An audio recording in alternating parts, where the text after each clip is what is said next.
Magandang araw mga banateros! Ako po si Banat Bay at kung saan man kayo nanonood ngayon, pwedeng ikomento nyo dyan dahil mga banateros, ang tanong ng bayan ngayon, si Zaldico ba ay nakalaya o pinalaya? Nako.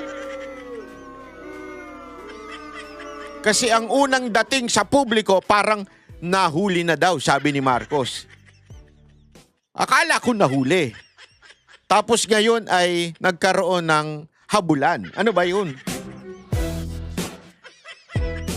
Pero ilang araw lang, biglang lumabas na hindi pala technically arrested. Auntie Claire, palpak ka talaga dito. At ayon sa reports, may issue pa sa proseso o dokumento kaya nakalusot sa kustodya ng Chess Republic. Chess as in yung dibdib. Kaya dito papasok ang tanong, may kapalpakan ba dito o may nagpalusot? Kasi baka kumanta ng BBM. Kasi kung ordinaryong tao ito, di ba? Baka paghuli, alam natin kagad na ito ay makakarating sa Pilipinas at sasabihin kagad sa Pilipinas, ito, panghahawakan muna namin ito. At agad na ipapasa sa ating kustodya. Pero kapag big fish na may bitbit na sikreto, may alam na pangalan, may kayang ilaglag, biglang ang sistema ang naging malambot. Mabagal at mapakaraming technicality. Ang teorya tuloy ng ilan nating mga kababayan, baka hindi lang ito simpleng nakalaya. Baka may taong ayaw muna siyang makapagsalita o may taong ayaw siyang maipasa kamay ng Pilipinas. Yun. Dahil naalala ninyo? Ano sabi ni Zaldico nun? Siya ay pinagbakasyon. Hindi po sa akin ang galing yan. Kay Zaldico po mismo yan. Pinaalis muna siya, di ba? At kung totoo man na nakalusot siya dahil sa butas ng proseso, mas malaki ang tanong, sino ang may kasalanan sa butas na yan? Gobyerno ba? Si BBM ba? O si Auntie Claire? O may naglalaro sa likod ng chess? Kasi Chess Republic ito eh. Dahil sa kasong ganire, kalaki, hindi pwedeng, oops, sorry, wow, mali. Hindi pwedeng ganun. Hindi ito nawawalang cellphone.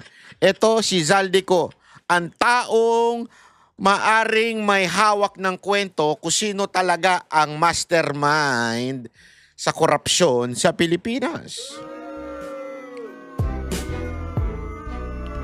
Kaya mga banateros, bantayan natin ito dahil minsan sa Pilipinas mahirap pulihin ay hindi ang tumatakbo, ngunit ang pinatatakbo. Yun! Mga kababayan, bago tayo magpatuloy, baka naman pwedeng isulat nyo dyan kung taga-asa ka.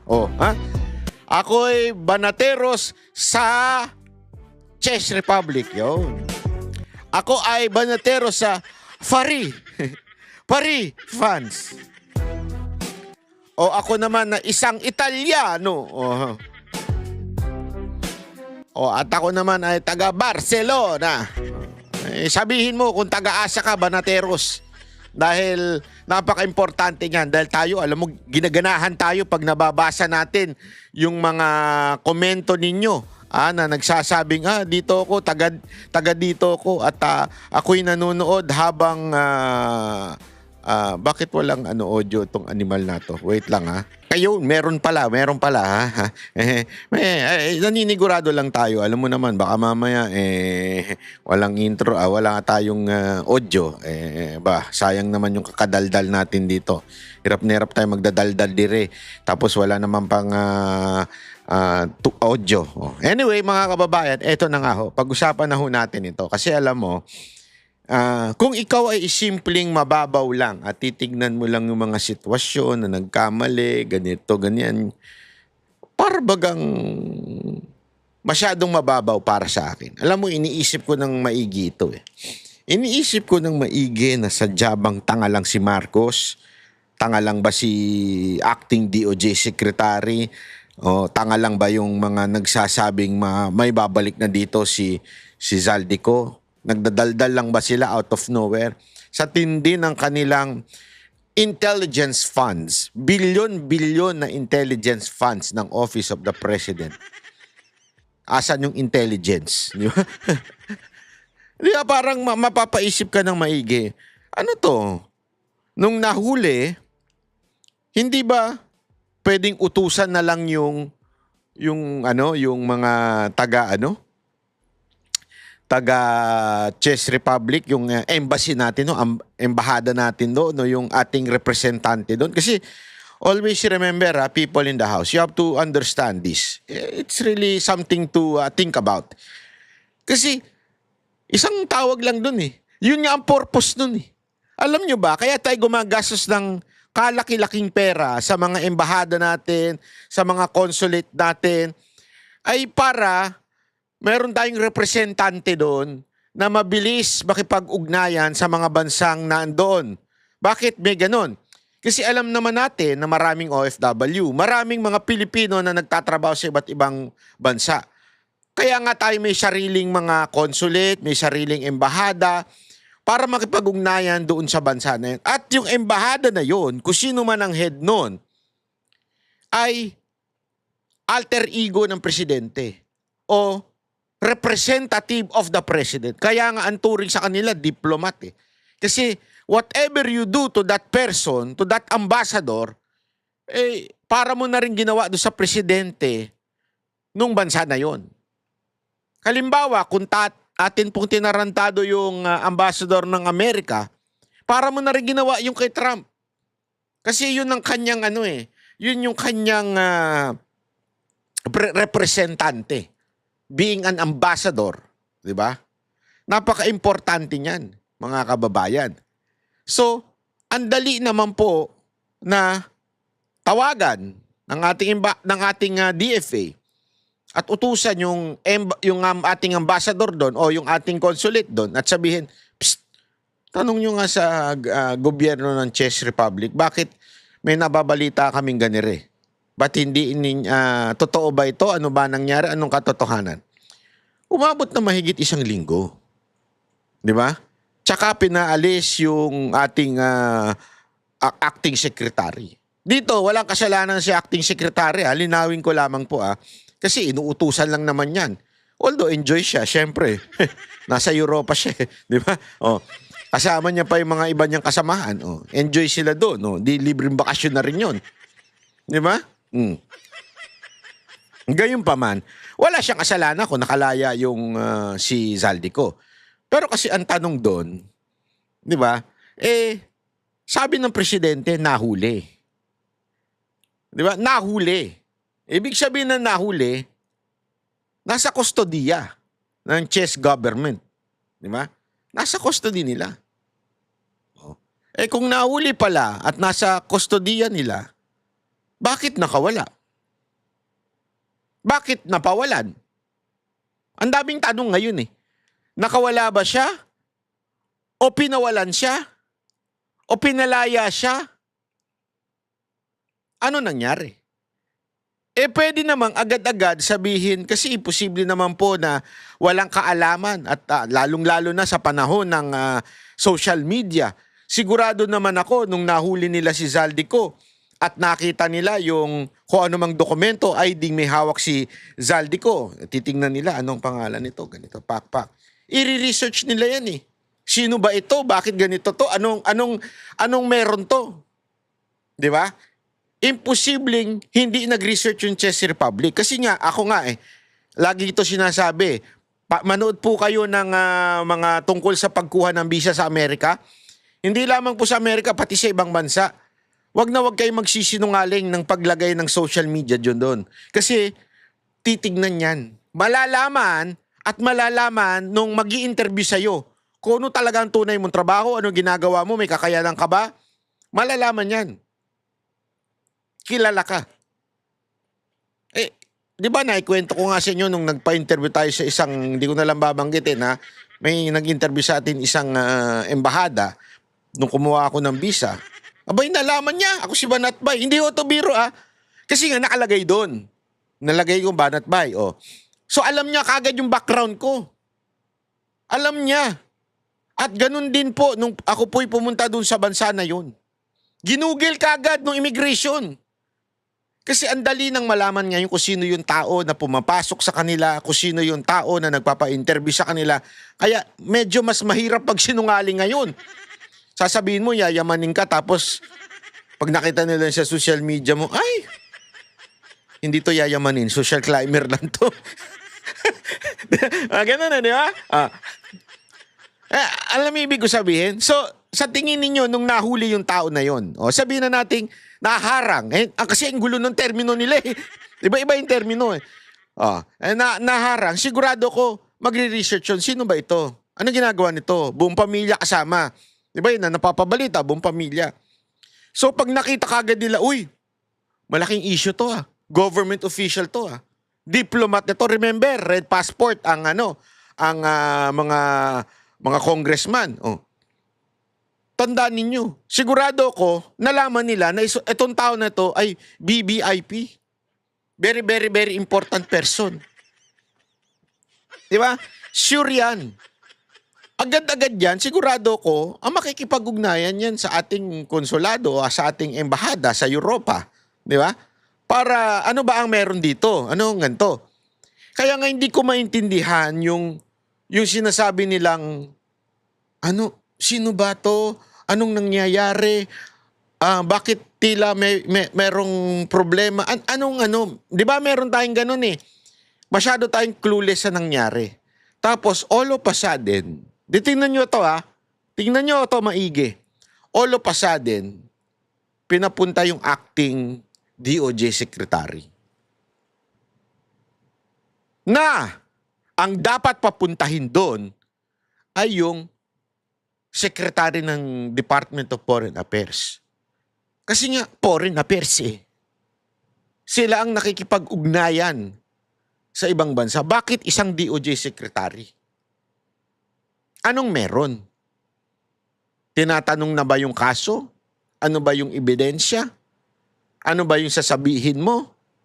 Kasi kung may sasabihin kang hindi maganda, tumakas ka na lang. Ganun ba? Hindi, yun tuloy yung naiisip ng mga taong bayan ngayon eh. Ako kasi ayoko yung tanggapin lang na nakatakas siya. Hindi ko gustong tanggapin yun eh. The mere fact na sobrang confident yung presidente nating sabihin, nahuli na. At maibabalik namin as soon as possible. Yung isa pang sekretaryong bibida-bida, in 3 weeks. Ay, mga ganyan-ganyan pa eh. So, sobrang confident nila. Bakit? Sabi nga ng isa kong kaibigang napakagaling na media personality, sabi niya, mukhang hinihilot, mukhang nakausap, tapos tila hinihilot nila yung mga pangyayari. Ano ibig sabihin ng hinihilot? Binabago yung kwento. Di ba? All of a sudden, biglang sinabi ng DOJ, let's not use the word arrest. Di ba? Tapos, all of a sudden, biglang magpapalusot na nahuli. Ay, hindi naman ibig sabihin, arrest. Tapos, at the same time, biglang nawala na. Ganun lang ba kadali yun na nawala ng bigla-bigla? Kasi, kung ganun pala, abay sobrang tanga naman ng presidente natin. Sagad sa butong katangahan, pagiging inutil. Kung ganun. Kaya nga ako medyo sabi ko nga, ganun ba siya ka-inutil talaga? Pwede. Posible. Di ba? Pwede. Pero grabe. Isang tawag mo lang doon sa ating representante sa Europa. Malalaman niya na agad-agad. Kinabukasan. Malalaman niya na kaagad. Nandyan ba, hawak niyo ba si Zaldico? May hawak ba kayong pangalang ganito? Kasi ano mo yun eh. bilang Filipino, lalo na diplomat ka, ikaw konsulado o ambasador, at kakausapin mo yun, magbibigay ng impormasyon yun. Kasi makikipag-ugnayan yan sa Department of Foreign Affairs nila. Tapos yung DFA nila, kung ano man ang tawag doon, yung Foreign Affairs, Foreign Minister nila, makikipag-ugnayan ngayon sa kapulisan. Eto, sandali, merong importanteng, mabilis yan eh. Ganong kabilis. Dapat. Pero inabot ng how many days? At nagpapunta pa tayo. Anong purpose? Bakit tayo nagpapunta doon? Hindi nyo ba maisip yun? Ako'y naiisip ko to. Again, this is just a theory. I am not saying na may chismis na ganito. Ito'y teorya ko laang. Ibig sabihin, aking opinion lamang ito. Na hindi kaya inalam kung ano yung sasabihin ni Zaldico.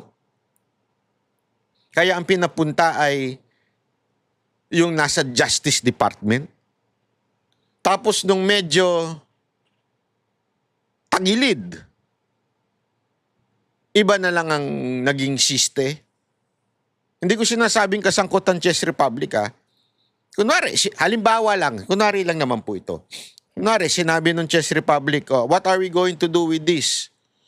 Nung kinausap natin, bilang mukhang tagilid yung sasabihin, ang sinabi naman ng ating is, sige, nasa sa inyo na yan, bahala na kayo kung anong inyong batas tungkol sa undocumented.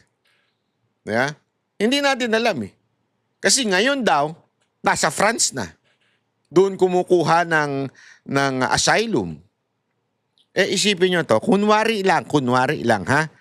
Di ba yung tama yung sinasabi ni Atty. Roque na pag nahuli ka ng Chess Republic, aalokin ka kung gusto mo ng asylum kung may problema ka ba sa bansang tinatakbuhan mo. Bakit hindi siya doon kumuha? Number one question. Second, bakit sa France? Di ba? Ibig sabihin na nasa France siya, tama yung sinasabi ng DOJ. Pinalaya siya. Pinaalis siya. Ano ibig sabihin nun? Kasi ang chismis, chismis naman to galing dun sa mga ibang hinayupak. Sabi wala na siyang passport. Hindi pala chismis yan. Totoo pala wala na siyang passport ng Philippine passport. May passport na siya ng iba. So papaano ka papasok ng France kung wala kang passport ng Pilipinas? So tama yung fact na meron siyang ibang passport. Ano yung passport na yun?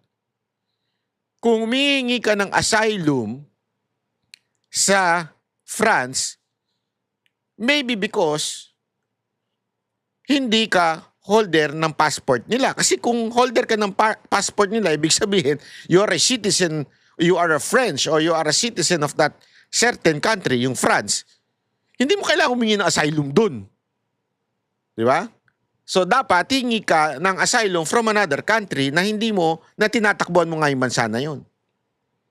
So ibig sabihin, hindi siya holder ng passport ng France.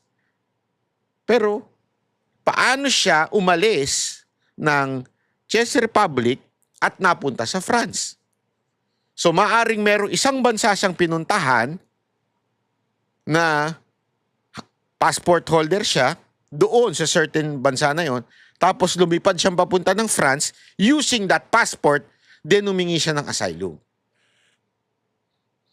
So, doon sa mga bagay na yun, do you think ganun katanga ang Europa para hindi nila malaman kung ano ang status nitong tao na ito? Ito ang pinakasikat na politiko sa Pilipinas ngayon. Sikat sa kawalang yan. Diba? Kahit nga yung mga taga-kanto, pag sinabi mong Zaldico, alam namin yan, kilala namin yan. Yan yung di umano allegedly nagdi-deliver o middleman ng mga maleta. O merong factory ng maleta. Alam ng lahat ng taong bayan yan. Sigurado, i-google nyo sa Zaldico. Ang tindi ng karmang inabot nitong si Zaldico, no? Sumikat ka buong mundo. Kasi ikaw, nagkamali ka ng ng dinimanda. Ako kasi dinimanda mo eh. Akala mo makakalusot ka. Sabi ko nga sa inyo eh, magtiwala lang kayo sa salita ng Diyos. The vengeance is mine, says the Lord. Hayaan nyo lang ang Lord ang bumawi. Kaya huwag kang magtatanim ng sama ng loob, huwag kang magagalit. Kaya mo ang Diyos ang bumawi. Basta doon ka lang sa katotohanan. Kaya ako naman, kaya naman niya ako dinimanda dahil tinakil ko lang yung kay Villanueva eh. Yung expose ni Villanueva. Tama alam mo, tama yung sa interview ni Jack Argota eh. Panoorin yung interview ni Jack Argota, itong si Sir Jack. Nagmamagaling eh, pero tama yung kanyang interview. Yung tinanong siya ni Jojo A sa TV5, kung saan ba nagsimula, sabi niya, kinontra niya, nagulat ako, sabi ko, aba, iyabang nito ni Sir Jack ah. Banateros talaga sa kayabangan ah. Sabi niya, sabi kasi ni Jojo A, di ba si Marcos naman na nagsimula ng paghahanap sa korupsyon? Sabi niya, hindi ah. Ano niya? Sabi niya, hindi niya no? Sabi ko, aba, lupit ni Sir Jack ah. Pumapalag. Akala ko magkakamali siya ng sagot. Sabi niya, anya, Villanueva. Sabi ko, tama si Sir Jack, ang galing oh. Tama. Alam niyo ba saan nagsimula ito? Yung sabi ni Villanueva, araw-araw meron tayong naluluging bilyon-bilyon sa flood control. At una niyang tinukoy noon yung SunWest. Yung kumpanya daw ni Zaldico. At diniscuss ko yun dito sa aking channel. At dahil doon, nadimanda ako ni Zaldico. Iyan yung sinasabi ko sa inyong patunay na panghawakan mo lang yung katotohanan. Kasi pinanghawakan ko lang yun eh. Sabi ko, ito, diniscuss ko lang yung privilege speech ni Villanueva. At doon dinamay niya si Zaldico. At doon ko diniscuss yun. Tapos doon ako dinimanda ng lintik dito ni Zaldico. Ngayon, ano nangyari? Nagtatago siya dahil sa issue ng flood control project. Sabi ko nga sa inyo, yan ang patunay ko na huwag tayong papasok sa fake news. Huwag kayong maniniwala sa fake news dahil lang ito ay papabor sa iyong kulay. Lagi mo lang panghahawakan ang katotohanan. At yung katotohanan na yan ang tunay na magpapalaya sa ating bansa. Ngayon kasi matindi kasinungalingan. Matindi propaganda ngayon ng mga kusino-sino. Matindi talaga mga kababayan. Kaya wag ho tayong papadala. Kami ang boses ng masa, hindi natatakot. Katotohanan lang, di kami nalulunod. Walang bahid ng sismis, lahat ay totoo. Kahit sino ka pa, pag mali ka babanatan ka. Walang pinipili kulay, wala kaming kinikilingan. Basta para sa bayan, kami lalaban. Pagdama palakpakan, pag mali banatan. Di matitinag, di matatakot, para sa bayan tuloy ang sigaw. Sa harap ng kamera, walang halong takot. Mga baluktot, lahat kayo'y tutumba. Ang hustisya at totoo, yun lang ang mahalaga. Kahit sinong harang, di kami matitinag. Walang pinipiling kulay, wala kaming kinikilingan. Basta para sa bayan, kami lalaban.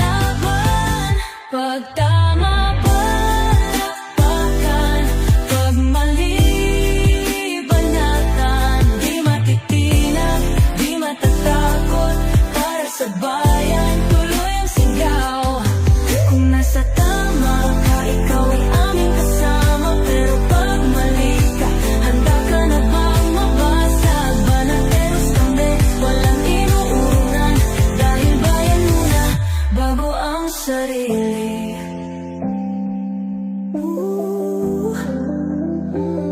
Bago ang sarili.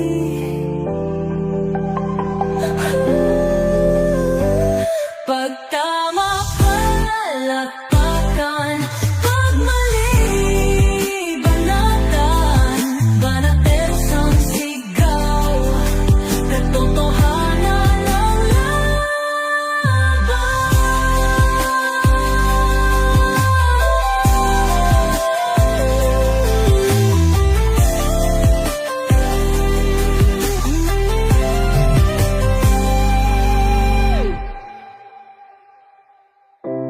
Sa